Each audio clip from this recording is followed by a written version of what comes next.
Hello friends, good morning. आज हम लोग 2 अप्रैल 2026 के करंट अफेयर्स डिस्कस करेंगे। आज के सेट में टोटल 6 टॉपिक्स हैं, जिसमें पहला टॉपिक जो है वो नए कचरा प्रबंधन नियम 2026 से संबंधित है। तो बेहतर और टिकाऊ कचरा प्रबंधन के लिए भारत में ठोस कचरा प्रबंधन नियम 2026 को लागू कर दिया गया है। इन नियमों की अधिसूचना 27 जनवरी 2026 को जारी की गई थी और ये नए नियम जो हैं ये 1 अप्रैल 2026 से प्रभावी हो गए हैं। इस अपडेटेड ढांचे की नीति का मुख्य जोर जो है वो कचरे के बेहतर प्रबंधन, अलगाव, कचरे की डिजिटल निगरानी, टिकाऊ तरीकों पर केंद्रित है, जिसमें सर्कुलर इकोनॉमी का दृष्टिकोण भी शामिल है। और सबसे ज़रूरी जो बदलाव है उसमें से एक ये है कि सोर्स पर ही 4 स्ट्रीम वेस्ट सेग्रीगेशन शुरू किया गया है। सभी घरों और संस्थानों को वेस्ट को अलग अलग करना होगा 4 भागों में। कौन कौन से श्रेणी होंगे ये? तो गीला कचरा जो बायोडिग्रेडेबल होगा, सूखा कचरा जिसका रिसाइकिल करना पॉसिबल होगा, सैनिटरी कचरा और चौथा विशेष देखभाल वाला कचरा। तो इन 4 श्रेणियों में कचरों को विभाजित किया जाएगा और 2026 के नियमों में चक्रीय अर्थव्यवस्था की अवधारणा पर जोर दिया गया है। ये क्या होता है? तो इसके तहत कचरे को फेंकने के बजाय उसका पुनः उपयोग, पुनर्चक्रण और पुनरुद्देशीकरण शामिल किया गया है। तो ये कचरे को रिसाइकिल करने की एक व्यवस्था है, ऐसा इकोनॉमी जिसमें कचरा को फेंका नहीं जाए बल्कि उसको रिसाइकिल किया जाए। तो वैसे अर्थव्यवस्था को इस की अवधारणा पे इसमें जोर दिया गया है इस नए कचरा प्रबंधन नियम 2026 में।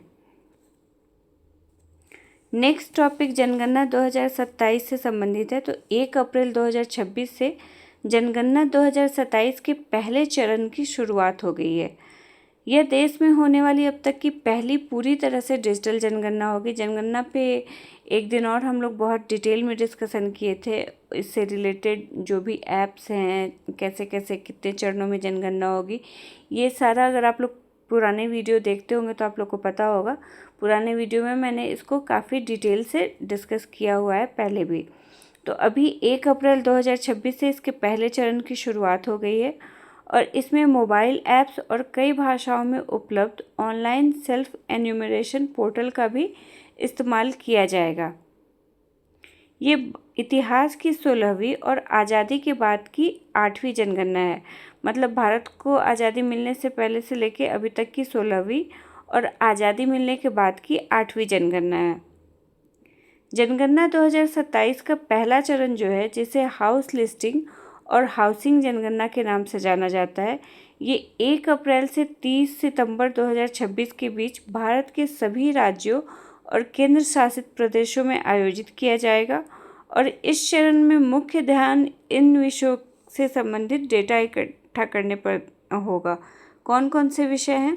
तो आवास की स्थिति और उनकी बनावट, साथ ही पानी, बिजली और साफ सफाई जैसी घरेलू सुविधाएं, संपत्तियों का मालिकाना हक और लोगों का जीवन स्तर। इनकी मुख्य विशेषता जो होगी ये इस चरण की जनगणना की, वो सेल्फ एन्यूमरेशन यानी कि स्वगणना की शुरुआत है, जिससे नागरिक गणना करने वाले लोग के उनके घर जाने से पहले ही ऑनलाइन अपने सारे इन्फॉर्मेशन अवेलेबल करा सकते हैं, फिल कर सकते हैं।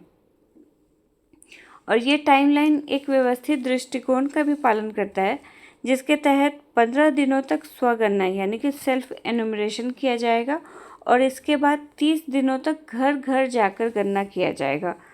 तो अगर आप पहले ही सही अपना डिटेल अवेलेबल करा देते हैं तो अधिकारियों को आसानी होगी।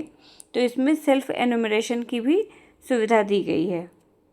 तो अगर पूछा जाए कि जनगणना 2027 का पहला चरण कब से कब तक के लिए शुरू किया गया है, तो 1 अप्रैल से 30 सितंबर। नेक्स्ट टॉपिक देख लेते हैं।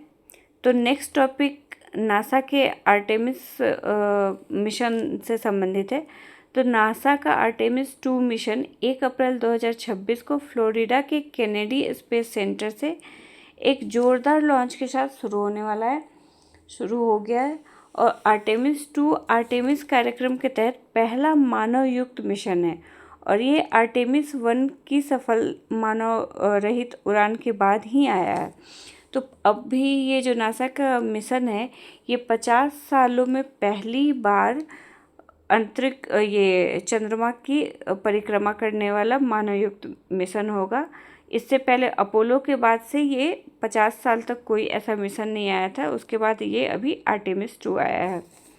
यह मिशन चंद्रमा पर उतरेगा नहीं बल्कि उसके चारों ओर कक्षा में चक्कर लगाएगा और इसमें अंतरिक्ष यात्रियों के साथ सभी महत्वपूर्ण प्रणालियों का परीक्षण किया जाएगा। इस मिशन के तहत 4 अंतरिक्ष यात्री जा रहे हैं जो चंद्रमा का चक्कर लगाएंगे और उसके बाद ये 10 दिनों का प्रोग्राम है। उसके बाद पृथ्वी पर इनकी सफल लैंडिंग कराई जाएगी। इस मिशन में 2 मुख्य घटकों का उपयोग किया जाएगा। कौन कौन से? तो पहला स्पेस लॉन्च सिस्टम, ये नासा द्वारा अब तक का बनाया गया सबसे शक्तिशाली रॉकेट है और दूसरा है ओरियन अंतरिक्ष यान। इसे अंतरिक्ष यात्रियों को पृथ्वी की कक्षा से भी आगे सुरक्षित रूप से ले जाने के लिए डिजाइन किया गया है। तो इन दोनों मुख्य घटकों स्पेस लॉन्च सिस्टम और ओरियन अंतरिक्ष यान का प्रयोग किया जाएगा और पृथ्वी की परिक्रमा करने के बाद ये ओरियन एक महत्वपूर्ण इंजन बर्न करेगा जिसे ट्रांसलूनर इंजेक्शन के नाम से जाना जाता है। ये प्रक्रिया अंतरिक्ष यान को चंद्रमा की ओर ले जाने वाले मार्ग पर स्थापित करता है और अंतरिक्ष यान चंद्रमा से हजारों किलोमीटर आगे तक यात्रा करेगा और साथ ही फ्री रिटर्न ट्रेजेक्ट्री यानी कि मुक्त वापसी मार्ग का भी पालन करेगा। तो ये नासा के आर्टेमिस 2 मिशन से संबंधित टॉपिक था। नेक्स्ट टॉपिक है निशा मेहता से संबंधित। तो ये एम्स नई दिल्ली की पूर्व छात्रा हैं जो अभी वर्तमान में नेपाल की स्वास्थ्य और जनसंख्या मंत्री के रूप में नियुक्त हुई हैं। ये पहली बार है जब एक नर्सिंग पेशेवर इतने ऊंचे स्तर के नीति निर्माण पद पर पहुंची है और निशा मेहता जो हैं ये 2006 से 2010 तक के बैच की एम्स नई दिल्ली की छात्रा रही हैं। इन्होंने एम्स नई दिल्ली के कॉलेज ऑफ नर्सिंग से बीएससी नर्सिंग की पढ़ाई की है। इनकी नियुक्ति नेपाल में राष्ट्रीय स्वतंत्र पार्टी की बड़ी चुनाव जीत के बाद हुई है जिसमें प्रतिनिधि सभा में इस पार्टी ने 275 सीटों में से 182 सीटों पे जीत दर्ज की है। अभी नेपाल के नए प्रधानमंत्री भी बने हैं, उनको भी हमने डिस्कस किया था 1-2 दिन पहले। कौन बने हैं नेपाल के नए प्रधानमंत्री? तो बालेन्द्र शाह, उनको बालन के नाम से भी जाना जाता है। नेक्स्ट टॉपिक भी नासा से रिलेटेड है। तो नासा ने हाल ही में NASA ISRO synthetic aperture radar यानी कि निसार सैटेलाइट द्वारा ली गई रडार तस्वीरों को जारी किया है। ये जो तस्वीरें हैं ये घने बादलों के पार पृथ्वी का अवलोकन करने की इसकी उन्नत क्षमता को दर्शाते हैं। इन तस्वीरों में उत्तरी अमेरिका के सिएटल, पोर्टलैंड और माउंट सेंट हेलेंस जैसे क्षेत्र शामिल हैं जो अक्सर बादलों से ढके रहते हैं और इन क्षेत्रों में भी यहाँ के पर्वत, पहाड़, नदियाँ, इन सब की तस्वीरें निसार सैटेलाइट द्वारा पेश की गई है। अब निसार है क्या? तो ये एक संयुक्त पृथ्वी अवलोकन मिशन है जिसे नासा और इसरो ने मिलकर विकसित किया है। इस मिशन में नासा की जेट प्रोपल्सन लेबोरेटरी और इसरो के स्पेस एप्लीकेशन सेंटर का योगदान शामिल है, यानी इन दोनों ने एक साथ मिलकर इसे विकसित किया है।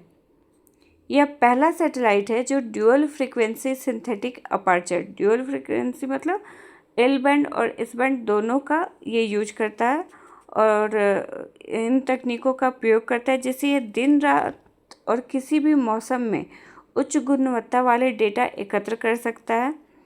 निसार सैटेलाइट में 12 मीटर चौड़ी रडार एंटीना लगी होती है जो पृथ्वी की सतह की अत्यंत विस्तृत तस्वीरें लेने में सक्षम होता है। निसार मिशन जलवायु परिवर्तन, प्राकृतिक आपदा जैसे भूकंप, ज्वालामुखी, इन सब और पारिस्थितिकी तंत्र, इन सब के अध्ययन में महत्वपूर्ण भूमिका निभाता है। तो ये निसार सैटेलाइट से रिलेटेड टॉपिक था। ये भी इम्पोर्टेंट टॉपिक था। इसके द्वारा तस्वीरें जारी की गई हैं पृथ्वी की। नेक्स्ट और लास्ट टॉपिक भारतीय नौसेना से संबंधित है। तो भारतीय नौसेना को हाल ही में संशोधक नामक सर्वेक्षण पोत प्राप्त हुआ है। ये एक महत्वपूर्ण स्वदेशी जहाज निर्माण कार्यक्रम का हिस्सा है जो कोलकाता स्थित garden reach ship builders and engineers limited द्वारा निर्मित चौथा और अंतिम सर्वे वेसल है। ये जो संशोधक सर्वेक्षण पोत है ये अपनी श्रेणी का चौथा और अंतिम सर्वे वेसल है। इस पोत के शामिल होने से भारत की समुद्री सर्वेक्षण क्षमता और मजबूत हो जाएगी, जिससे रक्षा और नागरिक दोनों क्षेत्रों में समुद्री संचालन को लाभ मिलेगा। 4 सर्वे वेसल के निर्माण के लिए 30 अक्टूबर 2018 को अनुबंध किया गया था और संशोधक इस श्रृंखला का अंतिम जहाज है। इससे पहले कौन कौन से सर्वे वेसल को शामिल किया गया था? तो संधायक, निर्देशक और इक्षाक, इन सभी को नौसेना में शामिल किया जा चुका है और इन सभी जहाज़ों का निर्माण भारतीय रजिस्टर ऑफ शिपिंग के मानकों के अनुरूप किया गया है। संशोधक का मुख्य कार्य क्या होगा? तो तटीय और गहरे समुद्र में हाइड्रोग्राफिक सर्वेक्षण करना, और ये पोत बंदरगाहों और हार्बर के मार्गों का मानचित्रण करेगा तथा सुरक्षित नौवहन मार्गों की पहचान में भी सहायता करेगा। इसमें कई सारी आधुनिक तकनीकों का यूज किया गया है, जैसे डेटा संग्रहण और processing system, autonomous under water vehicle. तो इन सभी आधुनिक तकनीकों का प्रयोग किया गया है इसमें संशोधक सर्वेक्षण पोत में। इसको भारतीय नौसेना में शामिल कर लिया गया है। तो ये हमारे आज के टॉपिक्स थे। मिलते हैं नेक्स्ट डे। Thank you.